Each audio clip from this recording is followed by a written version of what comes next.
আজকে ভারতের সবচেয়ে বেশি বৈদেশিক মুদ্রা তারা অর্জন করে বাংলাদেশে লেবার সার্ভিস দিয়ে, লোক পাঠিয়ে চাকরি করার জন্য। কারণ আমাদের দেশে গার্মেন্টস ফ্যাক্টরি থেকে শুরু করে বড় বড় যে জায়গাগুলো আছে সেখানে আমাদের দেশের স্কিলড ম্যান পাওয়ার নাই ওই চাকরিগুলো নেওয়ার জন্য। আমাদের জাতীয় শিক্ষা পলিসি আছে এনইপি 2010, 2010 সালে জাতীয় শিক্ষা নীতি একটা প্রণয়ন করা হয়, ন্যাশনাল এডুকেশন পলিসি। বেশ ভালো, ওটা অনেক সুন্দর। ওখানে কিছু রাজনৈতিক কথাবার্তাও আছে, বাট তাছাড়া এডুকেশন পলিসি অনেক সুন্দর।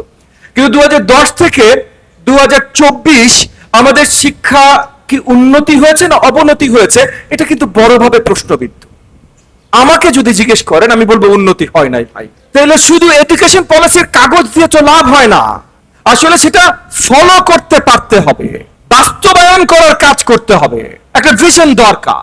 আমি অনেক জায়গায় এই কথাটা বলেছি যে এই 72-73 থেকে যখন আমাদের স্বাধীন দেশের শিক্ষার জার্নি শুরু হয়, এডুকেশনের জার্নি শুরু হয়, সে কুদরতে খোদা কমিশন রিপোর্ট থেকে, সে কুদরতি খোদা কমিশন রিপোর্টও পরিষ্কার কোনো ভিশন আমাদেরকে দেয় নাই।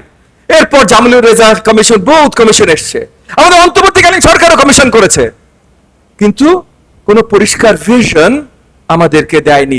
এই যে আপনারা হেডমাস্টাররা স্কুলে যাবেন, কলেজে যাবেন, আপনারা পুরো অ্যাডমিনিস্ট্রেশন নিয়ন্ত্রণ করবেন, বাচ্চাদের সার্ভিস দিবেন, গার্ডিয়ানদের দেবেন, টিচারদেরকে বলবেন কি করতে হবে, কোন আলোকে বলবেন? স্বপ্নটা কি, ফাইনাল গোলটা কি, ভিশনটা কি?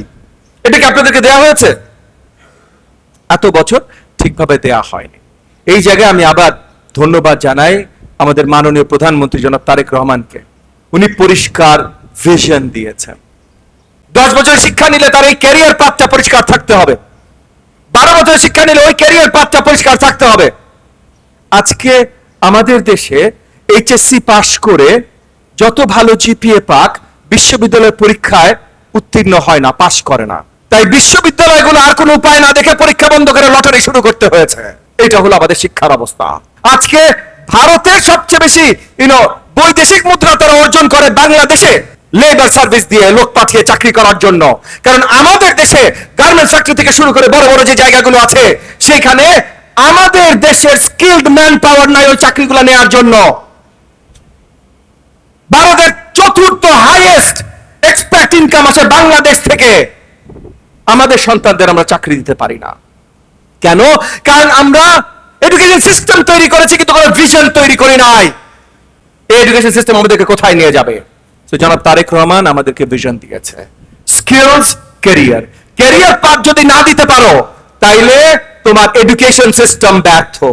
এমন কোন ইউনিয়ন উপজেলা নাই যেখানে আমাদের সরকারি প্রাথমিক বিদ্যালয় নাই, আছে না? প্রত্যেকটা ইউনিয়ন উপজেলায় আছে। লক্ষ কোটি টাকা, হাজার হাজার কোটি টাকা আমরা খরচ করছি, ওয়াল বানাচ্ছি, বিল্ডিং বানাচ্ছি, ইনফ্রাস্ট্রাকচার বানাচ্ছি, ওয়াশ ব্যাংক বানাচ্ছি, সব বানাচ্ছি, কিন্তু তার ভেতরে শিক্ষা কতখানি হচ্ছে এটা কতখানি আমরা ইনশিওর করতে পারছি? সৃজনশীল শিক্ষা ব্যবস্থা, নরওয়েজিয়ান শিক্ষা ব্যবস্থা, ফিনল্যান্ডের শিক্ষা ব্যবস্থা এক রাতে এখানে ইমপ্লিমেন্ট করতে চেষ্টা করেছে, আমরা কোনো সুফল দেখতে পেয়েছি? পাই নাই। তো আমরা দেখতে চাই আপনারা যারা একদম গ্রাউন্ড লেভেলে, মানে একদম শিক্ষার্থীদের সাথে, শিক্ষকদের সাথে, স্ট্রাকচারের সাথে, গার্ডিয়ানদের সাথে ডিরেক্টলি যারা আপনারা ডিল করছেন, যাদের নেতৃত্বে আসলে স্কুলগুলো বড় হবে, তারা আসলে নেতৃত্বর দায়ভার নেন। সরকারি কর্মচারী না। হ্যাঁ, হতে পারেন ভাই সরকারি কর্মচারী, বেতন সরকার দেয়, বেতন তো আমাকেও সরকার দেয় ভাই, বেতন তো সেই হিসেবে আমাদের দীপু ভূঁইয়া সাহেবকেও সরকার দেয়, কিন্তু সরকারি কর্মচারী না। একজন জাতীয় লেভেলে, মানে দেশ জাতির জন্য নিবেদিত প্রাণ হয়ে আপনি আপনার স্কুলের নেতৃত্ব দেন। সেই নেতৃত্ব দায়ভার যখন আপনি নেবেন, সেটার দায়িত্ব যখন আপনি সঠিকভাবে নেবেন, সেটার জন্য আমাদের কাছে চাইবেন, তখন আমরা শিক্ষা ব্যবস্থাটাকে এগিয়ে নিয়ে যাব।